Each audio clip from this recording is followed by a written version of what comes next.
പ്രിയങ്കരനായ അധ്യക്ഷൻ മന്ത്രി ശ്രീ GR അനിൽ, വേദിയിലും സദസ്സിലും ഇരിക്കുന്ന വിശിഷ്ടാതിഥികളെ, ഏറ്റവും പ്രിയപ്പെട്ടവരെ, ഞാൻ ഇരുന്ന് ആലോചിക്കുകയായിരുന്നു, എന്തൊരു വൈബാണ് ഈ പരിപാടിക്ക്.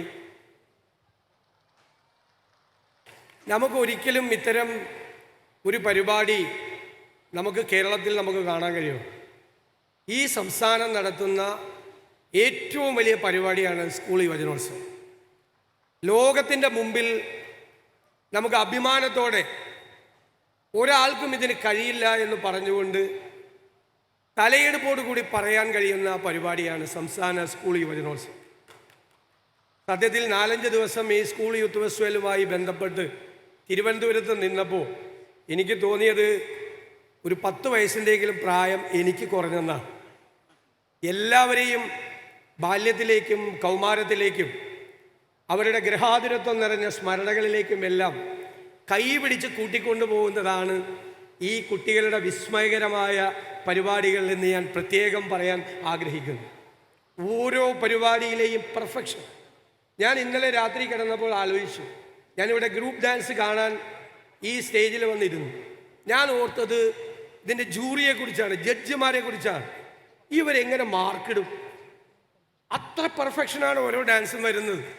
മാർക്കിടുക എന്ന് പറയുന്നത് ഒരു ജഡ്ജിയുടെ ഏറ്റവും, ഞാൻ ഓർത്ത് ഞാനായിരുന്നെങ്കിൽ ഞാൻ എന്ത് ചെയ്യുമായിരുന്നു? എന്തൊരു ചാലഞ്ചാണ് ഓരോ ഐറ്റത്തിലും ജഡ്ജിമാർക്കും മാർക്കിടാൻ.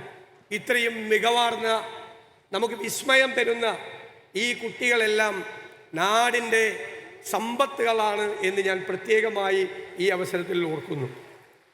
ഈ അനന്തപുരിയിൽ, ഈ തലസ്ഥാന നഗരിയിൽ നടന്ന ഈ യുവജനോത്സവം പരാതികളില്ലാതെ ഭംഗിയായി തീർക്കാൻ കഴിഞ്ഞതിന് ഞാൻ ബഹുമാന്യനായ വിദ്യാഭ്യാസ വകുപ്പ് മന്ത്രി ശ്രീ ശിവൻകുട്ടിയെയും വിദ്യാഭ്യാസ വകുപ്പിനെയും അധ്യാപക സംഘടനകളെയും ഇതുമായി ബന്ധപ്പെട്ട് പ്രവർത്തിച്ച മുഴുവൻ പേരെയും പ്രത്യേകമായി അഭിനന്ദിക്കാൻ ആഗ്രഹിക്കുകയാണ്. ഞാൻ ഇടയ്ക്ക് വിദ്യാഭ്യാസ മന്ത്രി വിളിക്കും. അപ്പോൾ എന്നോട് പറഞ്ഞു, എനിക്ക് ഭയങ്കര ടെൻഷനാണെന്ന് പറയും.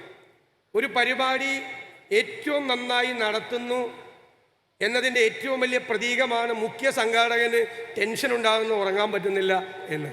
എല്ലാവരും ചേർന്ന് ഒരുമിച്ച് നിന്ന്, ഒരു രാഷ്ട്രീയവും കലർത്താതെ എല്ലാവരും ഒരുപോലെ നിന്ന് ഇത് ഭംഗിയാക്കാൻ കഴിഞ്ഞത് ഇനിയുള്ള വരാനിരിക്കുന്ന വർഷങ്ങൾ ഇതിനേക്കാൾ ഭംഗിയായി നടത്തും എന്നുള്ള ആത്മവിശ്വാസം നമുക്ക് നൽകിയിരിക്കുന്നു. സമ്മാനിതരായ കുട്ടികളെയും മത്സരങ്ങളിൽ പങ്കെടുത്ത എല്ലാവരെയും, അവർക്ക് പരിശീലനം കൊടുത്ത എല്ലാവരെയും ഞാൻ പ്രത്യേകമായി അഭിനന്ദിക്കുന്നു. എനിക്ക് കുട്ടികളോട് പറയാനുള്ളത്, നല്ല പ്രസംഗത്തിൻ്റെ ഉത്തമമായ ലക്ഷണം എന്ന് പറയുന്നത് ഔചിത്യബോധമാണ്. ഇപ്പം എനിക്കിവിടെ കാണിക്കാൻ പറ്റുന്ന ഔചിത്യബോധം എന്ന് പറയുന്നത് പ്രസംഗം പെട്ടെന്ന് നിർത്തുക എന്നുള്ളതാണ്. ഞാൻ ആ പ്രസംഗം പെട്ടെന്ന് നിർത്തുന്നു.